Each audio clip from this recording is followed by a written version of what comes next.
장 전체를 설교할 건데 내용이 굉장히 길어 보이고 또 무슨 내용인가 싶고 그렇지만 어쩌면 성경 중에서도 이렇게 긴 설교가 전체 본문이 실린 이런 사례는 거의 없다고 유일하다고 할 수 있습니다. 그러면 누가가 볼 때 이 스데반의 이 설교는 굉장히 중요한 설교라고 생각했기 때문에 여기 들어가 있는 거겠죠.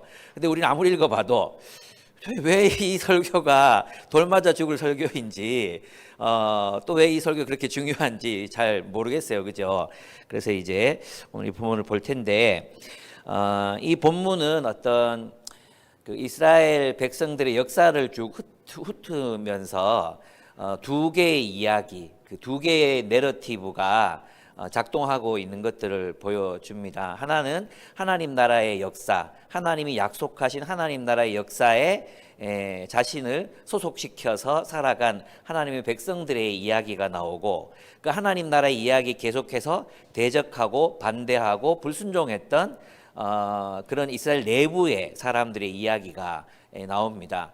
여러분 그거 아십니까? 자기는 막 정의를 위해서 싸우고 있다고 생각했는데 알고 보니까 진짜 나쁜 놈이어서 자기가, 그죠? 진짜 나쁜 놈들의 집단에 속해가지고 정말 말도 안 되는 나쁜 짓을 막 저지르고 있었어. 근데 그게 자신은 절대 그런 사람이 아니라고 생각했는데 실제로 알고 보니까 자기가 그런 사람이었어요. 그러면 네가 그렇게 나쁜 놈이야 이렇게 지적을 받았을 때 정말 화가 날 거 아니에요, 그죠? 여기에서 두 종류의 반응이 나오는 거죠. 한 종류의 반응은 그 말이 정말로 내가 정말 그랬구나 깨닫고 돌이키는 사람이 있는가 하면 이제 사울이 바울이 되듯이 나중에 바뀌죠. 그런데 이제 그와 반대로 이제 스데반을 잡아서 성문 밖으로 끌고 나가서 죽이는 대적하는 사람들의 이야기가 나옵니다. 그래서 오늘 이 본문이 우리 시대에 또 우리들에게 어떤 의미가 있을까요? 우리는 모두가 하나님을 사랑하고 또 하나님의 나라를 기다리기 때문에 함께 이렇게 신앙생활을 하고 있다고 믿잖아요. 그죠? 우리 정말 그렇잖아요. 우리 그렇게 생각하고 있는데 어쩌면 우리가 이쪽이 아니라 저쪽일 수도 있다. 또 때로는 이쪽에 있다가 저쪽으로 이쪽에 있다가 저쪽으로 갈 수도 있다. 내가 지금 어디에 발을 담그고 있는가 이런 것들을 스스로 이렇게 한번 돌아볼 필요는 있겠다는 생각이 들었어요. 오늘 이 유대인들, 스데반을 돌로 쳐 죽인 이 유대인들은 정말 하나님을 사랑하고 성전을 사랑하고 율법을 사랑하고 모세를 사랑한다고 생각했지만 실제로는 하나님도 성전도 율법도 하나님의 말씀도 예언도 전혀 사랑하고 있지 않았다는 것들을 스스로의 모습 속에서 폭로시키고 있습니다. 그래서 그 이야기들 한번 이렇게 살펴보면 스데반이 하고자 하는 이야기들이 이 스토리 속에 이렇게 들어있기 때문에 먼저 질문이 뭔가를 살펴봐야 됩니다. 이 질문이 뭐냐 하면 스데반에 대한 공격들이 뭐냐 하면 그가 이 거룩한 곳, 즉 성전과 또 모세의 권위와 율법을 훼손하고 있다. 또 무너뜨리고 있다. 그러니까 이스라엘 하나님 나라의 근간을 허물고 있다는 비난에 대한 것이었습니다.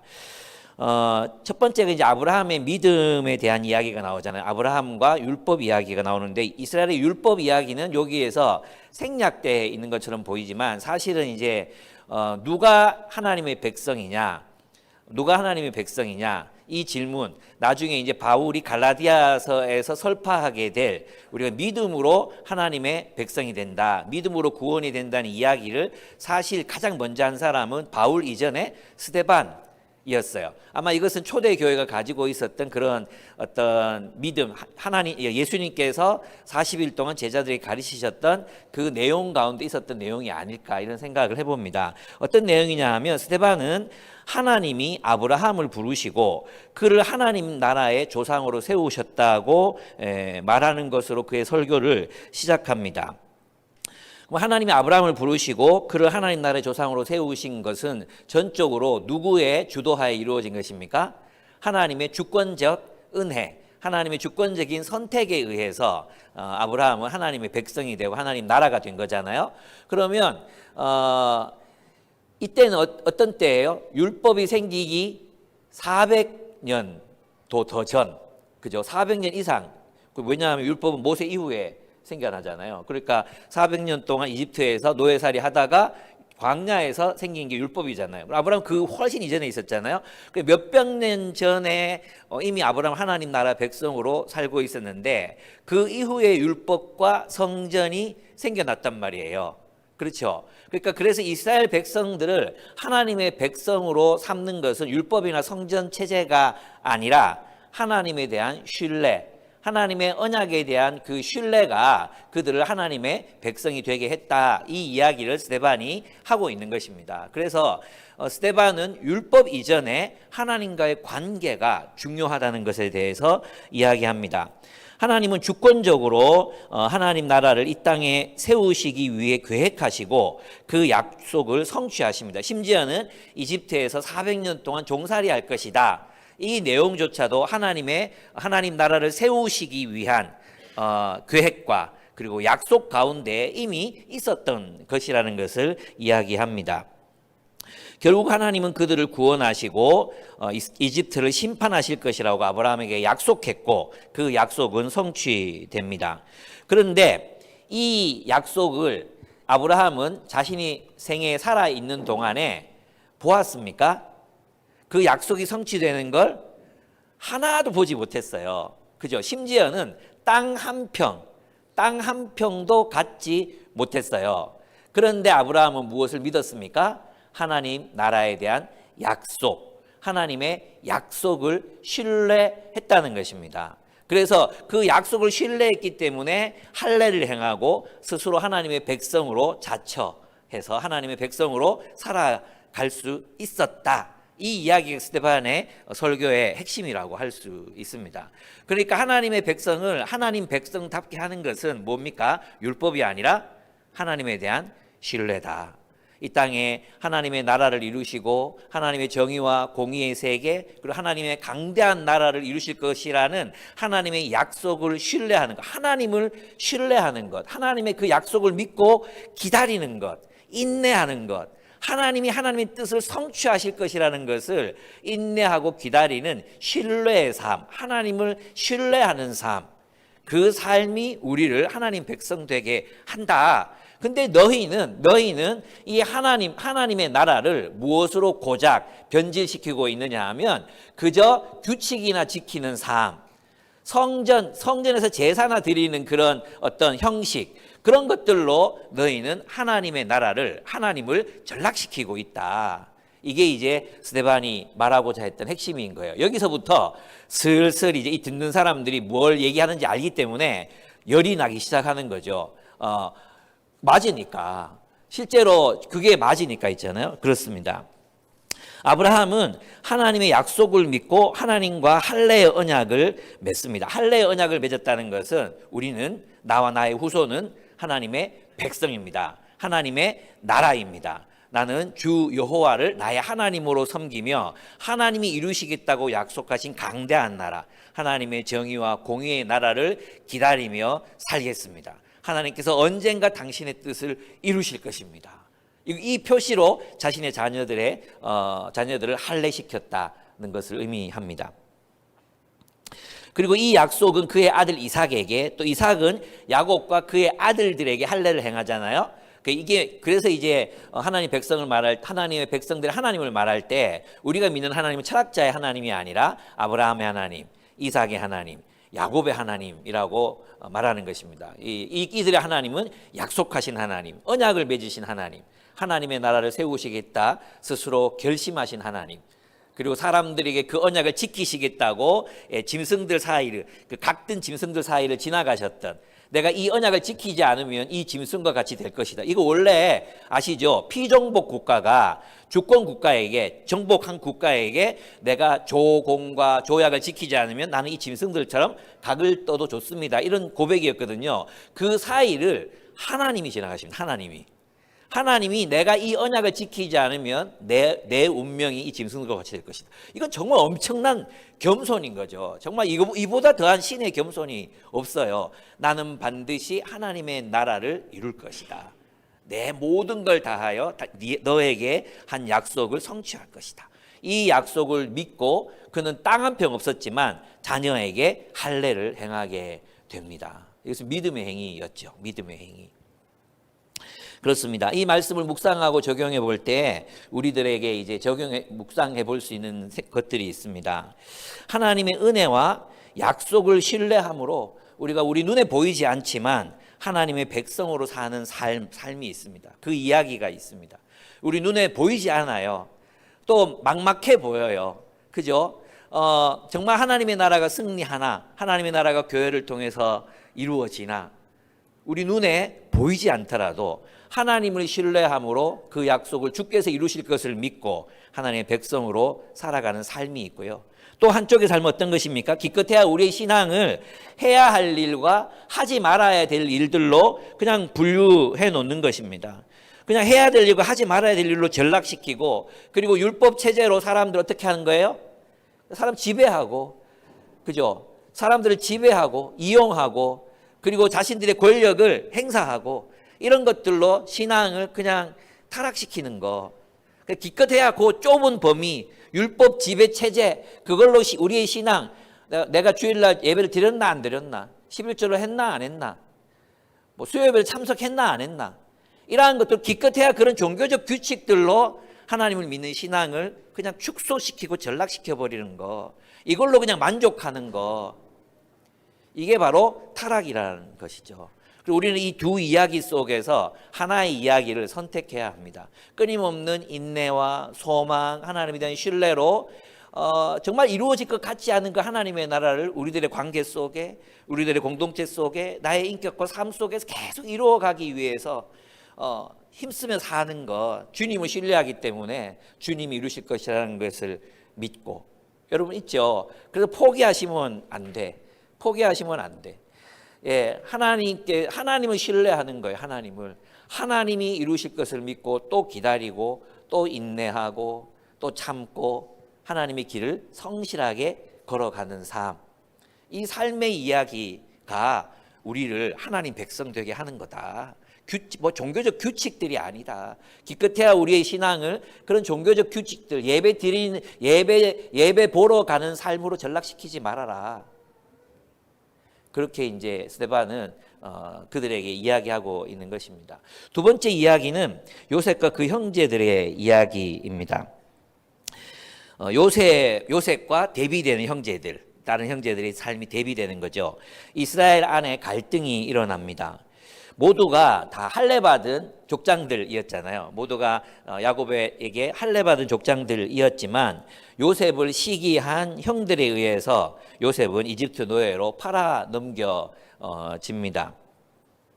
그러나 하나님은, 약속하신 하나님은 그 약속을 지키시기 위해서 요셉을 구원하시고 요셉을 통해 하나님의 나라를 이루어 가십니다. 10절에 보시면, 본문 10절을 보시면 모든 환난에서 그를 건져내시고 그에게 은총과 지혜를 주셔서 이집트의 바로 왕에게 총애를 받게 하셨습니다. 바로는 그를 총리로 세워서 이집트와 자기 온 집을 다스리게 하셨습니다. 하나님은 요셉을 사용하셔서 이스라엘 가문을 극심한 가뭄에서 구원하게 하십니다. 11절 보시면 그때 이집트와 가나안 온 지역에 흉년이 들어서 재난이 극심하였는데 우리 조상들은 먹을거리를 구할 수 없었습니다. 야곱이 이집트에 곡식이 있다는 소문을 듣고서 우리 조상들을 처음으로 거기로 보냈습니다. 거기에서 요셉에게 가족이 있다는 이야기를 알게 된 파라오가 야곱의 친족, 이제 야곱을 다 초대하잖아요. 야곱과 그 친족 75명, 75명을 초대해서 이집트에서 이제 살아가게 하십니다. 그리고 그 아브라함에게 말씀하신 대로 400년 동안 이집트를 살게 하시면서 그 민족의 숫자가 늘어나고 그 당대의 최고의 문명과 지혜와 지식들을 그 민족이 배우게 하셨습니다. 여러분, 요셉과 그 형제들 이야기 속에서 스데반이 하고 싶었던 이야기가 무엇이었을까요? 예, 이것은 뭐냐 하면 형들의 시기와 욕망, 그죠? 형들의 시기와 욕망으로 말미암는 비용서와 비은혜의 이야기를 우리가 살 거냐, 아니면 요셉을 통해 베푸신 하나님의 용서와 사랑을 받아들이고 그 이야기 속에서 요셉의 이야기를 살아갈 것인가? 지금 이제 스데반이 하고 싶었던 얘기는 그거예요. 이제 하나님이 요셉을 사용하셔서 하나님 나라의 백성들을 보호하시고 그들을 지키셨다. 그런데 하나님이 사용하시는 요셉에 대해서 열한 형제가 대적했다. 심지어 그를 죽이려고 했다. 그러니까 너희는 누구의 이야기를 따라 살고 있느냐? 예수님이 요셉과 같은 인물인데 너희는 이 요셉을 죽이려고 하나님의 뜻을 행하고 메시아로 오신 그 예수를 죽이려고 했던 요셉을 죽이려고 했던 것처럼 너희는 예수를 죽였다. 그러나 하나님은 그를 부활케 하셔서 하나님 오른편에 앉히셔서 통치자로 삼으셨다. 이 이야기를 하는 거예요. 그러니까 하나님의 뜻대로 하나님의 뜻에 따라 하나님의 계획에 따라 하나님의 나라가 성취되고 이루어지고 있음을 누구를 통해서? 요셉을 통해서 실현되고 있음을 이야기하고 싶은 것입니다. 그리고 너희는 요셉을 죽인 11명이나 요셉을 죽이려고 했는데 그들의 동기가 무엇이었나? 요셉은 하나님 나라의 이야기 속에 들어있는 인물이지만 이 열한 형제들은 하나님 나라 이야기 속에 있었지만 어떻게 했습니까? 대적했죠. 근데 하나님이 어떻게 하셨어요? 요셉을 통해 그들에게 용서를 베푸시거든요. 예. 하나님께서 그들을 요셉을 통해 하나님의 용서와 은혜의 세계 속에서 회복시키시거든요. 예, 이것이 예수께서 또 우리를 위해서 하시는 일이라는 것입니다. 저는 여기에서도 우리가 살펴봐야 되는 게 있다고 생각합니다. 우리들의 삶은 어떻습니까? 우리는 하나님은 계속해서 말하는 게 이 끝에 가보면 있잖아요. 스데반이 저들이 하는 일을 알지 못하니 저들을 용서하소서 이렇게 말씀하시잖아요. 그죠? 용서. 그죠? 요셉의 이야기 속에 빠뜨릴 수 없는 게 뭐예요? 용서의 이야기거든요. 요셉이 그 형들을 받았다. 이 이야기거든요. 예. 요셉이 그 형들을 용서했다. 이 이야기가 요셉 이야기의 핵심이에요. 결국 하나님 나라의 역사는 요셉의 용서를 통해서 이루어지는 거죠. 비은혜는 하나님 나라의 질서가 아니에요. 할례 받은 백성이지만 용서하지 못하고 은혜를 베풀지 못하는, 그래서 뭐라고 하셨습니까? 우리가 우리의 죄를 사하여 준 것 같이 우리 죄를 사하여 주옵시고. 우리가 하나님의 백성이 된다면 우리에게 꼭 필요한 게 무엇입니까? 용서하는 것입니다. 어떻게 용서가 일어날 수 있습니까? 하나님의 계획을 신뢰할 때 용서가 일어날 수 있습니다. 요셉이 그랬습니다. 하나님이 나를 이집트로 보내신 것은 무엇 때문이라는 것이었습니까? 나를 통해 여러분을 구원하시기 위해서였다는 거예요. 용서가 일어날 수 있는 그 가능성, 그건 어디서 나오는가? 하나님의 계획과 역사를 신뢰할 때 우리가 용서할 수 있게 됩니다. 여러분, 우리는 어떤 세계를 살아가고 있습니까? 비용서와 비은혜의 세계, 아니면 용서와 은혜의 세계. 여러분, 어떤 세계를 살아가고 계십니까? 하나님의 뜻과 계획을 신뢰함으로 하나님이 이루실 것을 믿고 용서하고 은혜를 베풀고, 하나님이 나를 보내셨다. 형들을 통해 하나님이 나를 이집트로 보내셨다. 이것을 신뢰하는 삶. 반대로 비용서. 그저 저 새끼가 우리 재산에 장자들이 절반 가져가게 돼 있잖아요. 요셉에게 채색 옷을 입혔잖아요. 내 재산은 요셉 거야. 이거 야곱이 있잖아요. 그 채색 옷을 요셉에게 입히면서 그 다른 형제들에게 말하고 싶었던 게 뭐냐 하면, 우리 집 장자는 요셉이야. 내 재산 절반은 요셉이 가져갈 거야. 네 배를 더 받게 돼 있는. 하여튼 이게 정확한 건 모르겠지만 대부분의 재산을 장자가 가지게 돼 있거든요. 근데 그게 너무 눈꼴 사나운 거예요. 용서할 수가 없는 거죠. 예. 시기가 일어나고, 왜 저 잘난 척하는 놈을 아버지는 저렇게 싸고 노는 거야? 왜 저 쟤를 왜 저렇게 뭐가 잘났다고? 도대체 왜? 우리 엄마는 왜? 나는 뭔데? 이런 어떤 있잖아요. 저 녀석이 죽어야 우리 집에 평화가 온다. 이거 너무나도 상식적인 이야기 아닙니까? 저 새끼가 죽어야 우리 집에 평화가 온다. 죽이자. 이런 동기로 죽였잖아요. 죽이려고 했잖아요. 구덩이에 빠뜨리잖아요.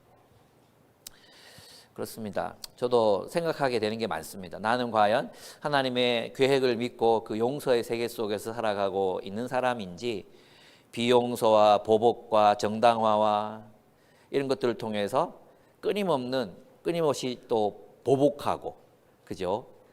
용서하지 않으려고 하고, 이런 마음 속에서 내가 살아가고 있는지 우리 자신 한번 돌아봐야 될 것 같습니다. 그래서 이 11형제의 이야기가 우리의 이야기가 되지 않도록, 요셉의 이야기가 우리의 이야기가 되도록, 하나님의 계획을 믿고 하나님의 뜻을 신뢰하고 그렇게 살아가시면서 끊임없이 사람들을 용서하고 또 용서하는 삶을 살아갔으면 좋겠습니다. 용서하지 않으면 계속 그 생각이 머릿속에 계속 맴돌잖아요. 그죠? 이게 계속 레디고 해야 되는데 레디고가 안 돼. 계속 나를 지배해. 이제 떠나보내야 되겠죠. 세 번째 모세와 그 백성들의 이야기입니다. 이스라엘이 이집트의 국가 노예로 전락했습니다. 그래 고생하며 학대를 받을 때 모세가 태어납니다. 이때 요셉을 알지 못한 한 왕이 일어났습니다. 그리고 이스라엘의 갓난 아이들, 그러니까 이제 그 전에는 셈족들이, 이집트 역사를 보면 셈족들이 이렇게 계속 이집트를 지배하다가 다른 문명이 들어오거든요. 아마 그랬기 때문에 그래서 이제 이집트에서 요셉을 알지 못하는, 요셉은 셈족이잖아요. 근데 셈족이 아닌 사람들이 들어옵니다. 왕조로 들어와요. 그래가지고 한번 뒤집어지는데 그 시절 이야기를 말하고 있습니다. 이때 요셉을 알지 못한 한 왕이 일어나 이스라엘의 갓난 아이들을 내다버려 죽게 하라고 하였으나 하나님의 섭리로 버려진 모세는 바로의 딸이 데려다가 아들로 삼아 키우게 됩니다. 정말 놀랍죠. 사람들은 모세를 막 이렇게 어떻게든 막 살려보려고 하다가 그만 이제 더 이상 키울 수 없어가지고 버렸는데 하나님이 그를 이제 구원하십니다. 모세가 이집트의 학문과 지혜를 배워서 아주 유능해집니다. 그의 나이 40이 되었을 때 그의 동족 이스라엘을 돌아볼 마음을 먹게 되죠. 모세는 이스라엘을 돕고자 했지만 오히려 그는 동족들에게 배척을 당합니다. 그래서 여기 이 본문에 보면은 35절이죠. 35절이 중요한데, 이 모세로 말하면 이스라엘 백성이 누가 너를 우리의 지도자와 재판관으로 세웠느냐 하고 배척한 사람인데, 하나님께서는 바로 이 모세를 가시나무 떨기 속에 나타난 천사의 능한 손길을 붙여 지도자와 해방자로 세워서 그들에게로 보내셨습니다. 이렇게 얘기합니다. 아까 요셉도 버려졌잖아요. 요셉도 형제 동족에 의해서 버려졌잖아요. 모세도 동족에 의해서 배척당하잖아요. 근데 하나님은 그들을 쓰셨잖아요. 그것처럼 너희가 배척하고 죽인 예수가 사실은 진짜 메시아이시고 진짜 하나님의 아들이시다. 이 이야기를 계속 그 논리 가운데서, 이 설교 가운데서 진행하고 있습니다.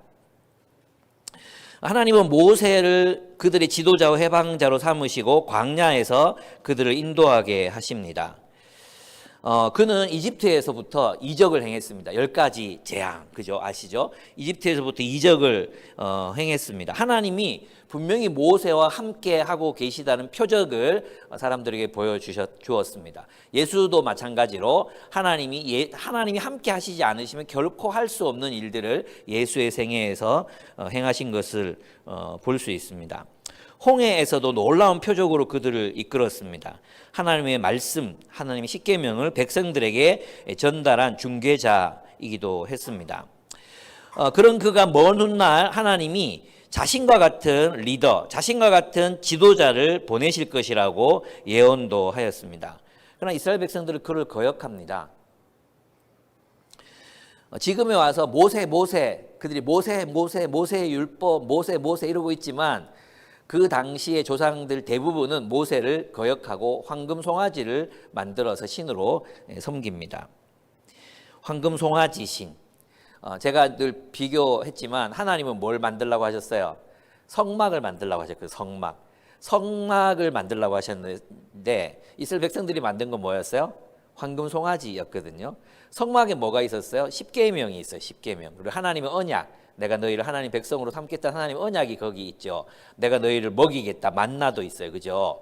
그러니까 하나님의 백성으로서의 정체성을 말해주는 게 이 성막이에요. 장막이에요. 장막. 그런데 그들이 만든 건 뭐예요? 황금 송아지예요. 이 황금 송아지에는 계명이 없어요. 하나님의 돌보심도 없어요. 오로지 뭐만 있습니까? 그들이 일어나 먹고 마시며 뛰놀더라. 자신들의 욕망에 추구만이 들어 있어요. 그래서 이 황금 송아지는 그들의 욕망을 채워주는 신으로 제작된 거예요.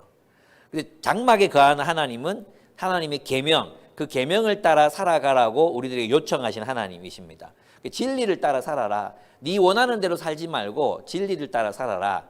그럴 때 너희가 하나님 백성이 될 수 있다. 이게 장막을 만들라고 하신 하나님의 의도거든요. 근데 인간들은 뭘 만들어요? 황금 송아지를 만들어요. 황금 송아지 이름이 뭐였어요? 여호와예요. 여호와.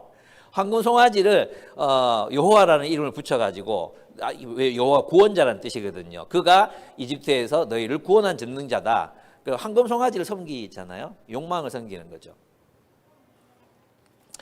그러니까 이스라엘 백성들은 끊임없이 하나님 백성이라고 자처했고 뭐 성전이 어떠고 뭐 모세가 어떠고 율법이 어떠고 얘기했지만 결국 뭐였다는 겁니까? 너희는 처음부터 끝까지 너희 욕망을 신으로 삼아 섬기고 있다. 하나님 백성이 아니다. 이렇게 선포하고 있는 것입니다. 회개하라고 얘기하는 거죠.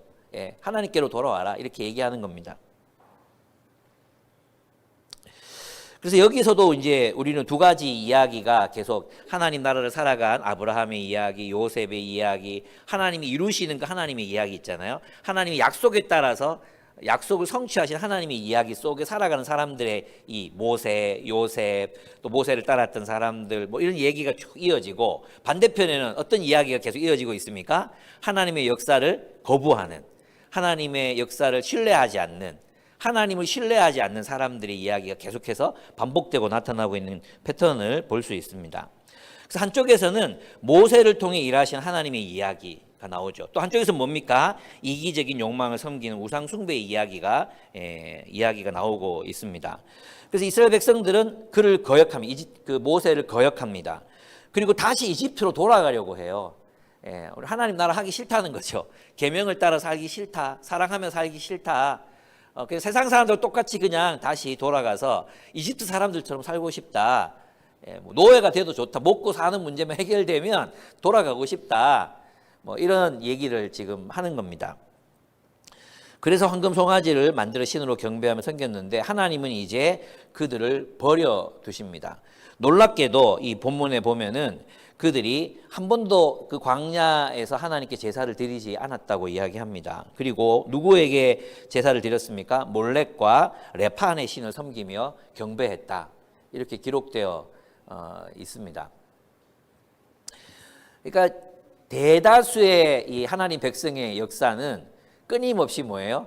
자신의 욕망을 추구하는 역사였지. 내가 진짜 하나님을 따라서 살아간 적이 있었냐? 너희가 이스라엘 민족이라고 모세를 가졌고 율법을 가졌고 뭐 율법을 사랑해서 사람을 죽일 수 있을 만큼 율법을 사랑한다고 말하지만 너희는 그렇게 산 적이 별로 없다. 이 얘기를 이제 하는 거예요. 예. 어쩌면 이제 우리들의 삶도 참 돌이켜 볼 필요가 있습니다. 내가 섬기는 신은 계명이 있고 만나가 있고 그죠? 또 지팡이가 있는 우리를 인도하시는 하나님, 우리를 먹이시는 하나님, 주님의 계명을 따라 살 때 하나님 나라 약속을 믿고 그분의 계명을 따라 하나님의 나라를 이루며 살아가겠다고 결단할 때 하나님 백성이 되잖아요. 그죠? 이 삶을 우리가 살고 있는지 아니면 우리가 욕망의 노예가 돼서 끊임없이 우리의 욕망을 추구하면서 살아가고 있는 것은 아닌지 우리가 이제 생각해 보라고 하는 거죠. 우리가 하나님을 사랑한다고 말하고 뭐 기도할 때마다 하나님 나라의 공동체를 이야기하고 또 사랑을 얘기하고 하나님 나라의 실현을 이야기하지만 진짜 우리의 중심이 어디로 향하고 있는가? 정말 하나님 나라에 관심이 있는가? 하나님 나라를 세우고자 하는가? 뭐 이런 질문들을 우리에게 던지는 거예요. 여러분들은 이제 나는 어디에 속했는가를 생각하시면 돼요. 오늘 또 표적 설교라든지 뭐 이런 거 생각하실 필요 없어요. 여러분들이 그렇게 안 살고 있다는 뜻이 아니에요. 저도 이 말씀을 보면서 계속 묵상하게 되는 거죠. 내가 정말 하나님을 사랑한다고 말하면서도 내가 진짜 나의 삶은 어디에 속했을까? 황금 송아지 만들어 달라고 했죠. 유대인들. 그들에게 내가 속했을까? 내 욕망의 시련이 좌절됐을 때 내가 어떻게 반응하는가? 그리고 하나님 뜻을 위해서 나는 정말 하나님 나라를 위해서 정말 나는 내 온 생애를 모세처럼 그렇게 드리고 있는가? 예, 이런 생각들을 하게 됩니다. 또 하나는 그래서 여기서 중요한 게 뭡니까? 결국 우리들의 눈이 있잖아요. 이제 바울이 그 서신서에서 계속 이야기했지만 결국 하나님의 사람을 세우시잖아요. 요셉을 세우시고 아브라함을 세우시고 요셉을 세우시고 모세를 세우시고 이렇게 세우시잖아요. 그러니까 하나님의 사람을 세우셔서 하나님 나라의 역사들을 일으켜 가실 때 와, 분별력이 정말로 중요하다 이런 생각이 들었어요. 정말 나도 한 공동체 지도자로 이렇게 세움을 받았는데 내가 하나님 나라에 속해 있어야 되고 하나님 나라 이야기 속에 내가 들어 있어야 되잖아요. 그죠? 그런 사람을 또 알아봐야 되잖아. 그죠? 나는 여기 속해 있을까? 정말 내가 중요한 사람이구나. 이 생각을 하게 됩니다. 그래서 내가 여기 속해서 살아야지. 이 나라 하나님 나라의 역사, 하나님 나라 이야기 속에서 하나님 이루어 가시는 그 이야기 속에 내가 머물러 있어야지. 이런 결단들을 또 하게 되는 것 같습니다. 네 번째는 하나님의 뜻과 다윗과 솔로몬 성전 이야기가 나오는데요. 하나님이 이건 뭐냐면 유대인들 이야기 속에서 스데반이 성전을 자꾸 거슬러서 말한다 이런 평가가 있었잖아요. 성전을 거슬러서 말한다 이런 평가가 있었단 말이에요. 그런데 스데반이 뭘 얘기하고 있는 거냐 하면 하나님이 성전 만들려고 한 적 없다 이거예요. 하나님이 만들려고 한 건 장막이었다. 장막이었지. 그리고 그 장막에 거주하면서 내가 너희와 함께 하겠다. 이렇게 말씀하신 적은 있지. 그죠? 그런데 성전 만들려고 한 적이 없었어요. 누가 만들었습니까? 다윗이 찔려가지고 자기는 막 호화로운 데 살고 하나님의 장막은 저기 초라한 데 방치되어 있고 막 이러니까 이럴 수 없다 해서 성전 짓고 싶어 했잖아요. 근데 하나님이 못 짓게 하잖아요. 너 사람 너무 많이 죽였으니까 너가 지으면 안 된다. 왜냐하면 하나님 나라는 평화의 나라인데 네가 지을 수 없다. 그래서 네 아들이 짓게 될 것을 솔로몬이 짓거든요. 근데 솔로몬은 성전을 어떤 용도로 짓습니까? 권력의 과시, 자신의 권력을 과시하는 용도로 짓고 지 사택이 성전보다 더 컸어요. 자기 집이 성전보다 더 컸다니까요. 그러면 참 그게 뭐겠습니까? 그러니까 하나님이 성전에 거하시겠다고 한 적이 없거든요. 그런데 그 솔로몬 이후에 대다수의 사람들 성전이 제일 중요하다고 생각하고 있는 거죠. 그것은 때에 따라 바뀐 거잖아요. 그리고 또 그 솔로몬이 만든 성전도 뭐라고 말씀하셨습니까? 하나님이 심판하실 거라고 계속 말라기서라든지 구약의 선지서들을 통해서 옛 성전은 허물어 버리고 하나님 새로운 성전을 줄 것이다. 하나님 새로운 성전을 줄 것이다. 계속 약속하셨거든요. 그죠? 그런데 그들은 여전히 옛 체제, 옛 지배 체제, 거기에 전통에 몰두하고 있는 모습을 보게 됩니다.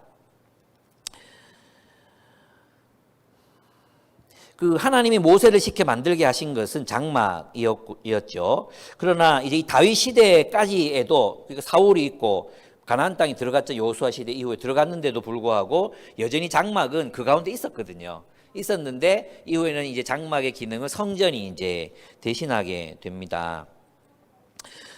스데반은 그들이 그토록 성스럽게 여기던 그 성전이 하나님의 뜻대로 지어진 것이 아니라는 것을 말하고 있습니다. 그리고 성전의 용도는 항상 하나님의 뜻에 의해서 폐기될 수도 있고 새로워질 수도 있다. 이렇게 이야기하고 있는 것입니다. 그것은 그 성전이라는 것은 다윗과 솔로몬 같은 왕들이 자신이 정한 목적을 이루기 위해서 지은 건물일 뿐이라는 것입니다. 게다가 선지자들을 통해서 이사야를 통해서 하나님을 성전이라는 건물에 모실 수 없다고 말씀하셨다는 거예요. 49절을 보시면 주님께서 말씀하신다. 하늘은 나의 보좌요 땅은 나의 발판이다. 너희가 나를 위해서 어떤 집을 지어주겠으며 내가 쉴 만한 곳이 어디냐. 이 모든 것이 다 내 손으로 만든 것이 아니냐. 하나님은 성전에 거하실 수 없는 분이다. 근데 너희는 왜 그렇게 성전을 중요하게 생각하느냐. 성전이 중요한 이유가 뭐겠습니까? 그게 있어야 자신들의 지배가 가능해지잖아요. 그 이후에 예수 그리스도는 하나님이 거하시는 성전이 되십니다. 성전이 무엇이겠습니까? 하나님이 거하시는 곳이 성전이잖아요. 그리고 예수 그리스도는 하나님이 온전히 거주하시는 완전한 성전이셨습니다. 그래서 예수 그리스도 이후에는 예수 그리스도의 몸이 되는 우리, 그 안에 예수 그리스도 안에서 살아가는 우리가 하나님의 성전이 됩니다.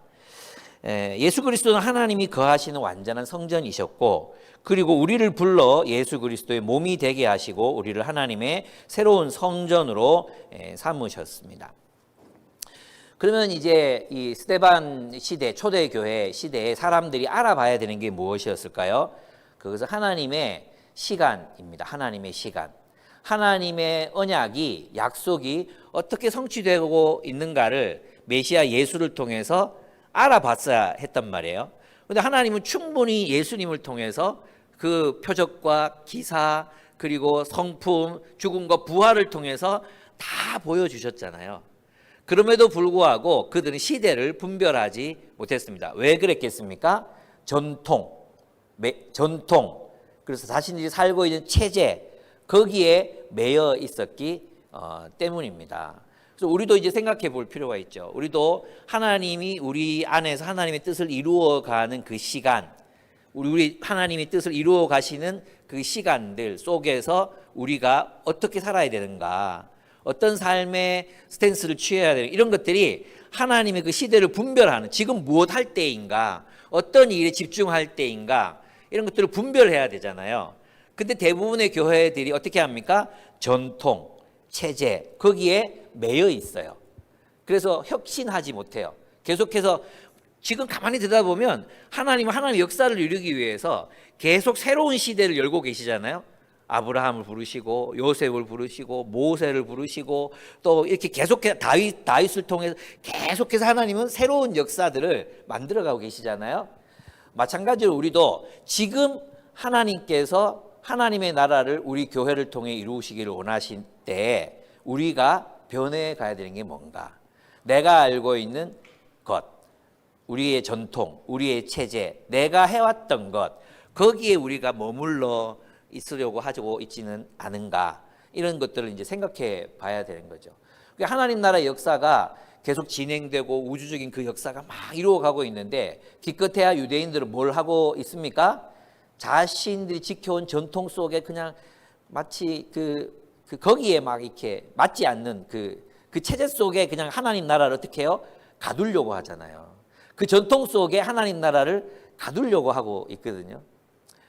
우리도 그렇습니다. 우리가 알고 있는 체제, 우리가 알고 있는 지식, 우리가 생각하고 있는 뭐 하나님 나라, 거기에다가 자꾸만 하나님 나라를 가두려고 하는 시도를 하고 있지는 않은가, 또 돌아볼 필요가 있습니다. 그래서 이것은 뭐가 필요한가? 예수님이 말씀하셨잖아요. 너희는 막 꽹가리를 치고 피리를 부르도 춤을 추지 않는구나. 너희가 날씨는 분간하면서 시대를 분간하지 못하는구나.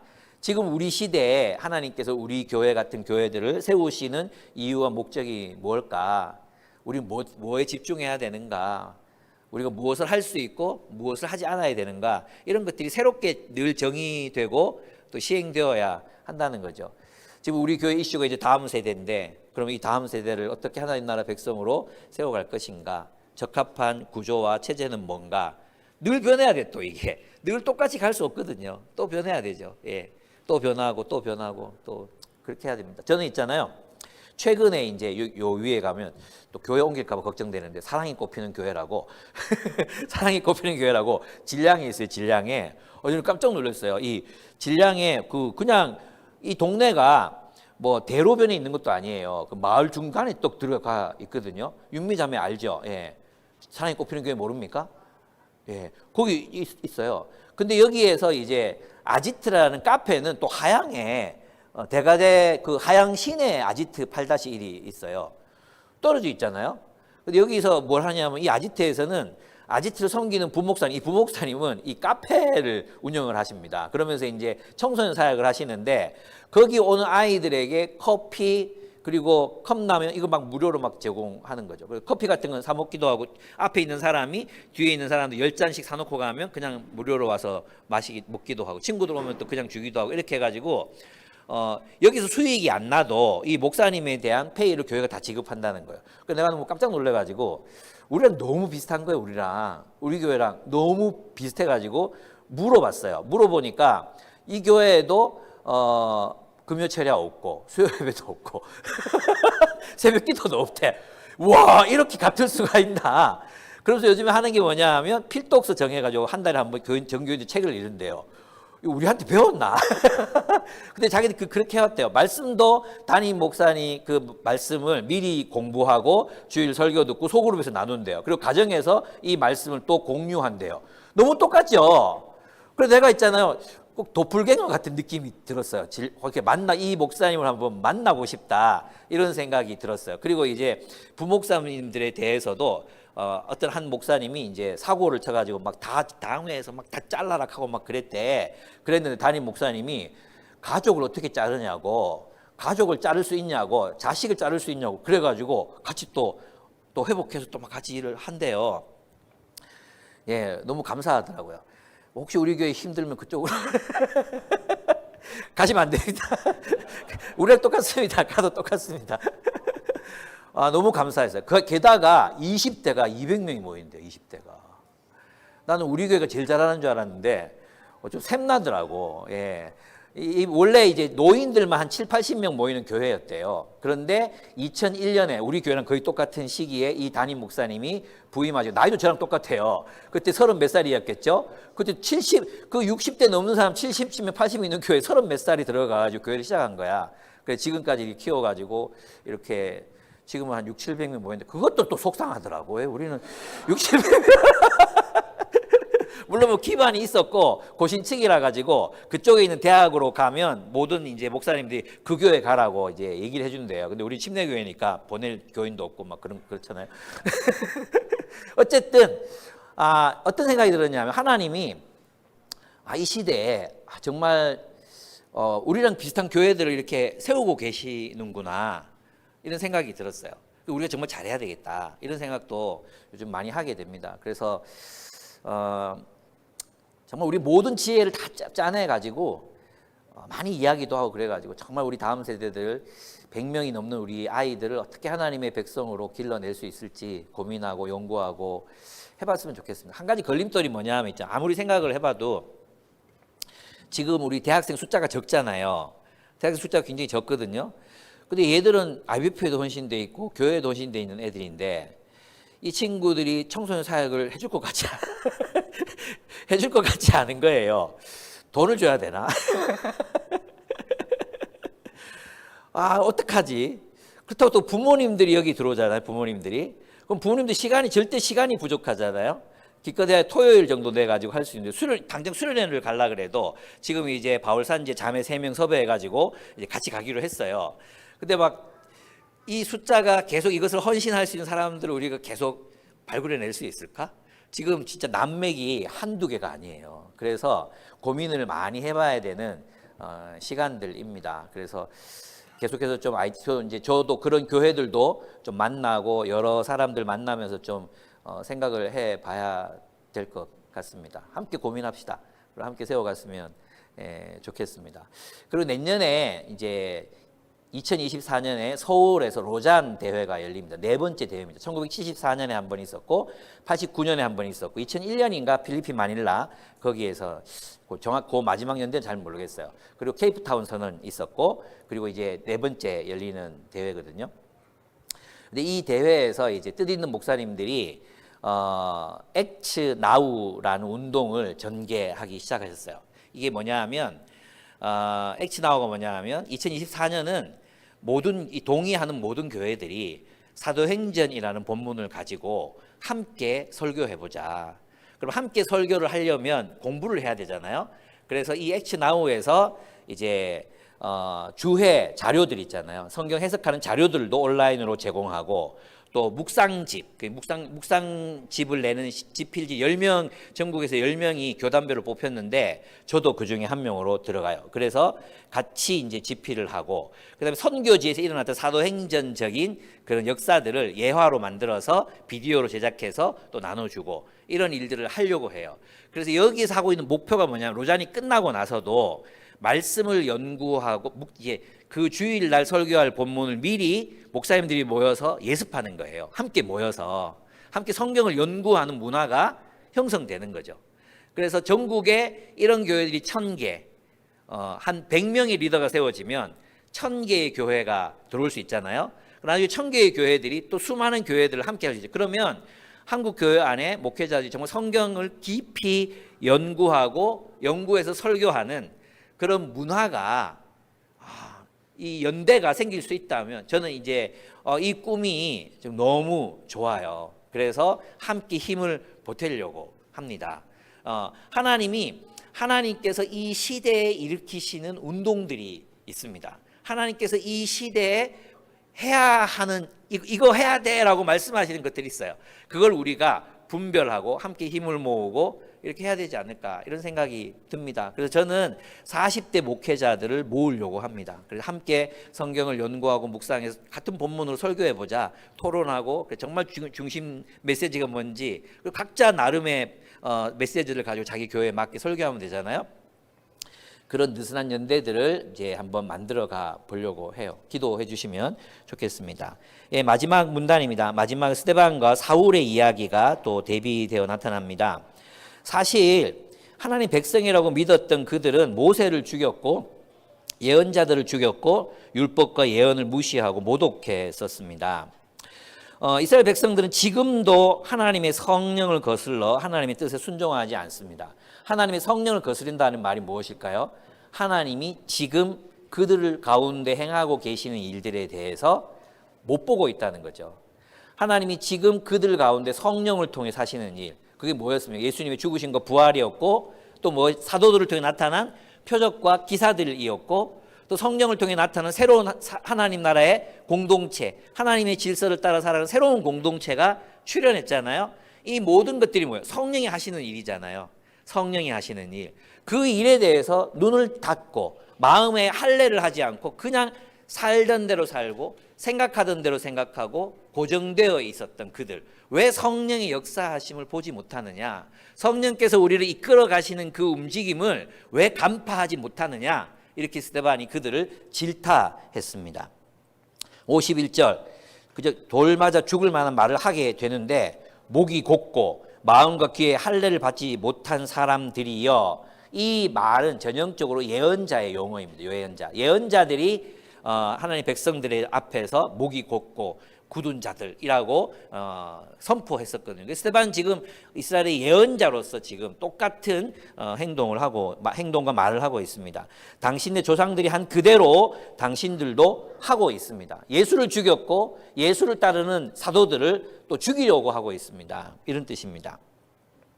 그들은 그들의 조상들이 메시아의 오심을 예언한 의인들을 죽였듯이 그들은 그 의인들이 예언한 메시아를 죽였습니다. 그리고 사도들마저 죽이려 합니다. 오히려 율법을 무시하고 모독한 것은 그들이었다는 것입니다. 그들은 율법을 받기만 했지 율법에 순종하지 않았다는 것입니다. 그 사실이 들통나자 그들은 회개하지 않고 오히려 스데반을 죽이려고 달려듭니다. 사람들은 자신들의 죄와 자신들의 결함과 모순이 발각되면 화부터 냅니다. 여기에서 그래 내가 잘못했어 이렇게 말할 수 있는 사람이 위대한 사람입니다. 바울도 이런 시간이 오래 걸리긴 했죠. 예. 여러분 어떻습니까? 누군가가 여러분들에게 진실과 진리를 말할 때 여러분들은 거기에 화를 내십니까? 아니면 그래 내게 그런 면이 있지 이렇게, 진실이 아니면 또 할 수 없지만 내 안에 있는 죄가 드러났을 때, 내 모순이 발각되었을 때, 또 하나님의 말씀으로 누군가가 나에게 직면해 올 때 나를 방어하고 화내고 그렇게 할 게 아니라 그 말씀 앞에 순종할 수 있는 우리 자신이 될 필요가 있습니다. 만약 어떤 사람의 말이 나를 막 화나게 한다면 어쩌면 그 말에 진리가 있을 수도 있습니다. 예. 스데반은 성령이 충만하여 하늘을 봅니다. 하늘에는 하나님의 영광이 보였고 예수께서 하나님의 오른편에 서 계신 것이 보였습니다. 보십시오. 하늘이 열려 있고 하나님의 오른쪽에 인자가 서 계신 것이 보입니다. 하고 말하자 그것을 볼 수 없었던 그들은 하늘을 볼 생각은 하지 않고 스데반을 봅니다. 귀를 막고 큰 소리를 지르고 스데반에게 달려들어 그를 성 밖으로 끌어내고는 돌로 쳐서 죽입니다. 스데반은 자신의 영혼을 주님께 부탁하고 주님 이 죄를 저들에게 돌리지 마십시오 하고 숨을 거둡니다. 이것은 예수님이 돌아가실 때의 모습과도 같습니다. 그렇습니다. 우리는 여기에서도 두 가지 길을 발견할 수 있습니다. 하나는 진리와 진실을 따라 사는 삶입니다. 누구죠? 빌 하이베스가 그런 얘기 한 적 있죠. 잠언을 이제 설교하면서 친구 있죠. 친구 얘기하면서 빨간 눈동자를 가진 친구, 파란 눈동자를 가진 친구, 녹색 눈동자를 가진 친구에 대해서 얘기를 했었어요. 빨간 눈동자를 가진 친구는 누구냐 하면 네가 하는 일은 모두 오라라고 말해주는 친구예요. 괜찮아. 네가 하는 일은 다 괜찮아. 그래, 박수 쳐주고 그럴 수 있지. 이렇게 얘기해주는 사람, 빨간 눈.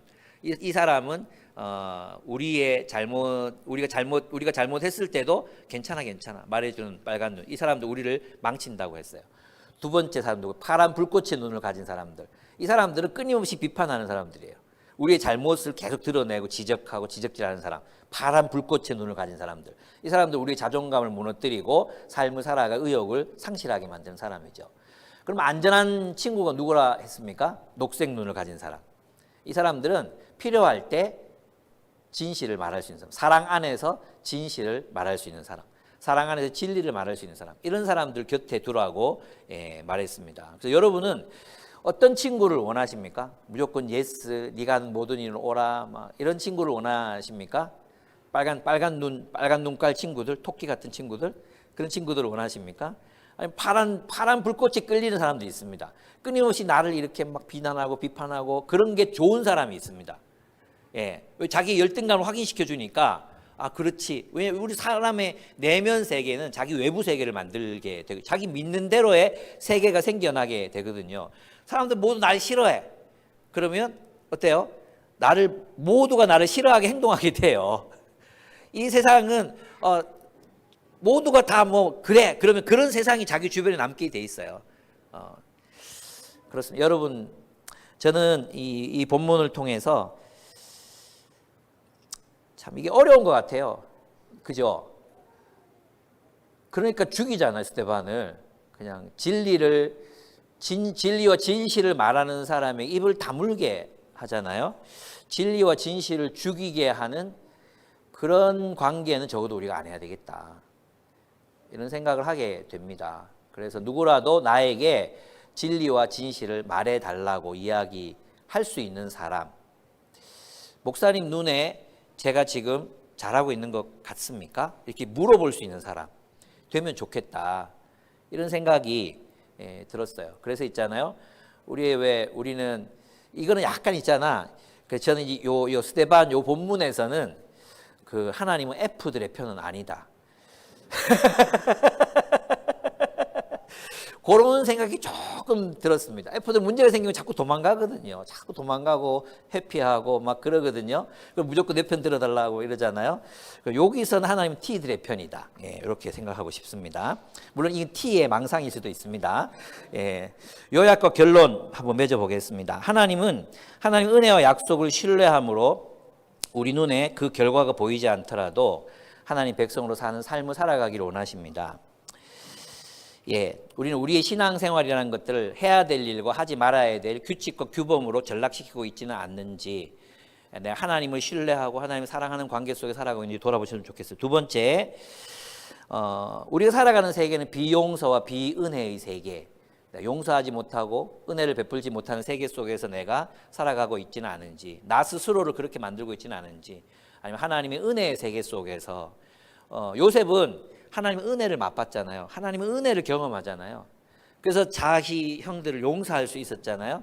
내가 살아가는 세계는 이 용서와 은혜의 세계인지 비용서의 세계인지 한번 우리 내면을 살펴봤으면 좋겠습니다. 세 번째, 하나님의 사람을 통해 일하시는 하나님의 이야기.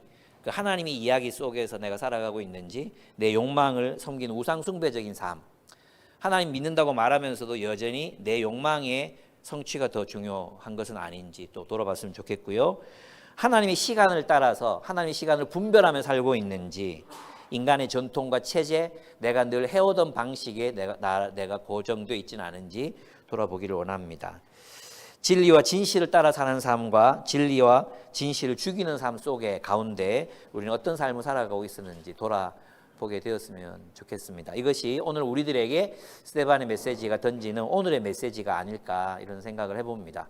두 이야기가 있습니다. 여러분 어느 이야기, 하나님 나라의 이야기 속에 속해 살아가고 있는지, 아니면 불순종과 거역의 이야기 속에서 살아가고 계신지 우리 자신을 똑바로 들여다보고 또 성찰하는 시간 됐으면 좋겠습니다. 함께 기도하겠습니다. 들으신 말씀 가지고 나는 어디에 속한 사람인가 돌아보시면서 기도하기를 원합니다. 함께 기도하시겠습니다.